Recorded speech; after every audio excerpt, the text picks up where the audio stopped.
Good afternoon, anti-novelist. Look, it's dual. It's mirror hands, mirror hands. Yeah, it's been that kind of day. I have been in the kitchen preparing things for Thanksgiving tomorrow. So I'm just popping over here to answer a quick question from my dear, sweet fellow colleague and writer, Shelley. She asks, I have a question spawned by one of your podcasts. In one video you said, this is for my plotters. I honestly don't know which camp I'm in. I almost feel like I'm sitting in between, as I like free writing to a point, but I needed the characters and world pretty well defined to do that writing.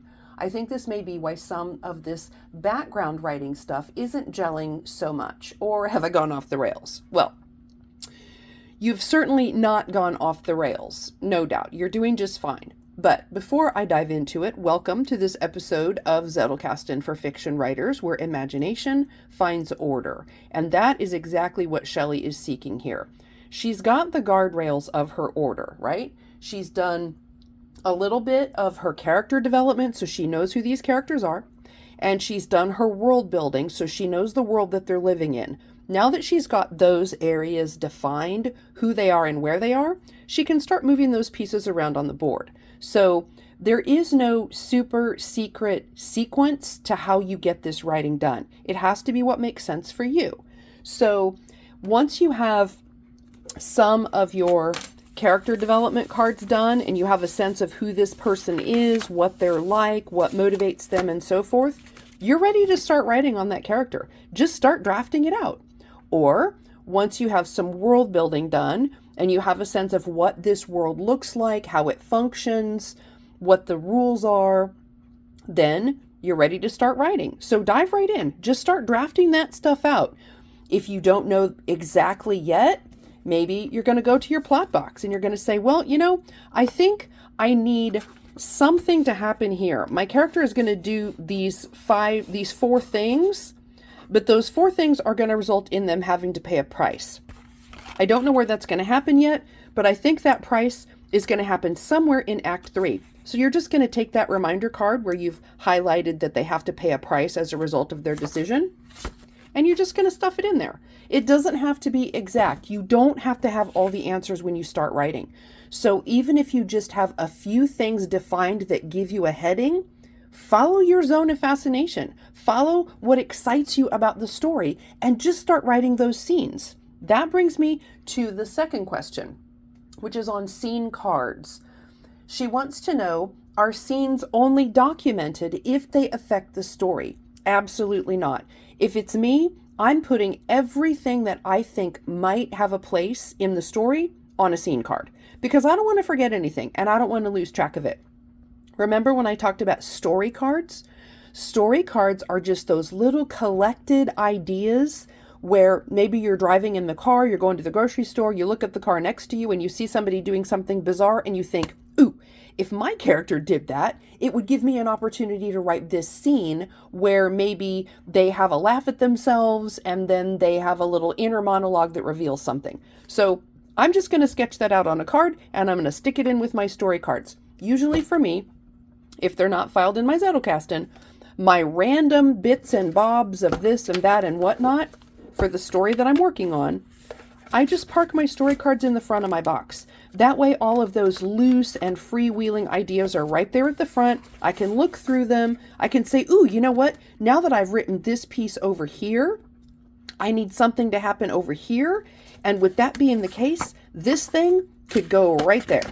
Okay? So that's how you're moving back and forth between your ideas, your brainstorms, your suspicions about things that could happen, and you're just tucking them either into the front of your box for safekeeping for use later, or you're tucking them into the part of the story where you think they might live.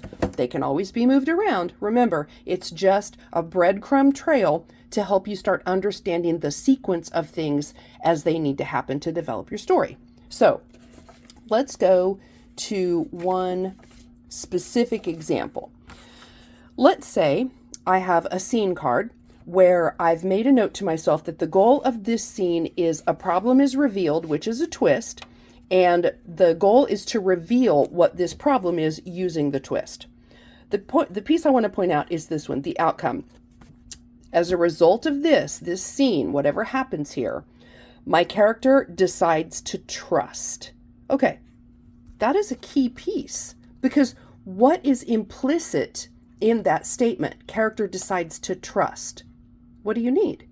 You have to go back before this point of the story, and you have to explain, or at least expose in some way, why is this character not trusting, right? The sequel is she gathers her forces and she decides to trust someone to maybe help her.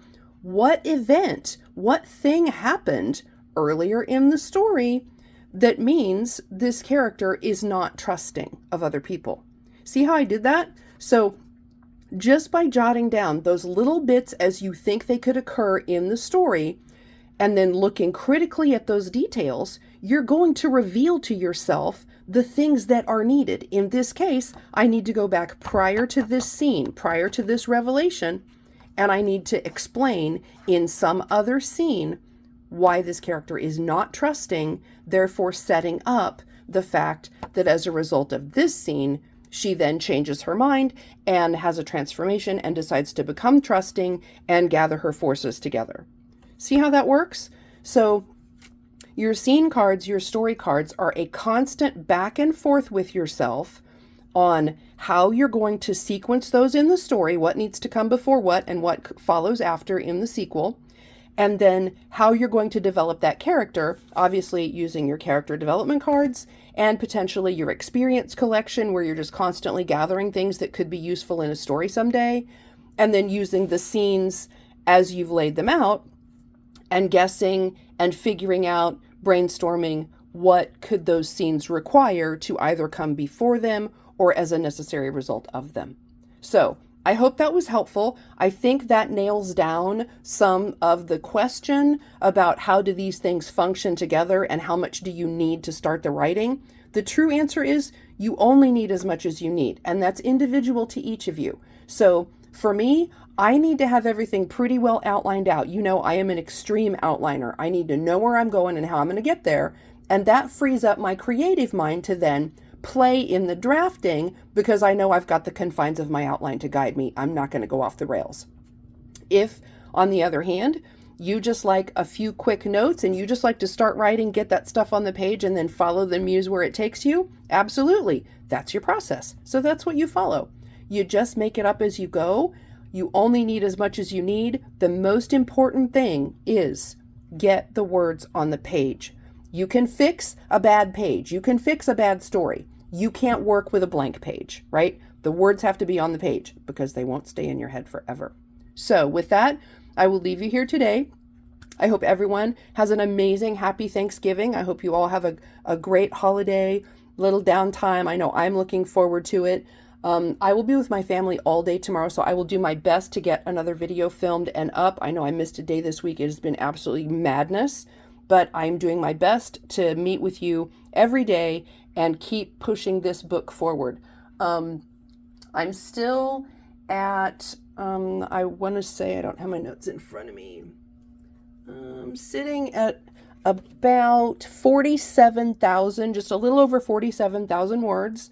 I've slowed down a bit this week just with the holiday. It's just, what can I say? It gets a little crazy, but that's okay because beginning on Saturday, I'm ready to hit the ground running. Saturday evening, I will be writing and then I will be doing sprints all day Sunday. So I will be with you in spirit if you are writing on Sunday as you are recovering from the turkey holiday or whatever you feast on for your holiday. So thank you all. I appreciate you so much. I will keep moving along. I am firmly on track to have this book finished by the first of the year. And then we can talk about a launch date and what that calendar and timeline is going to line out to be.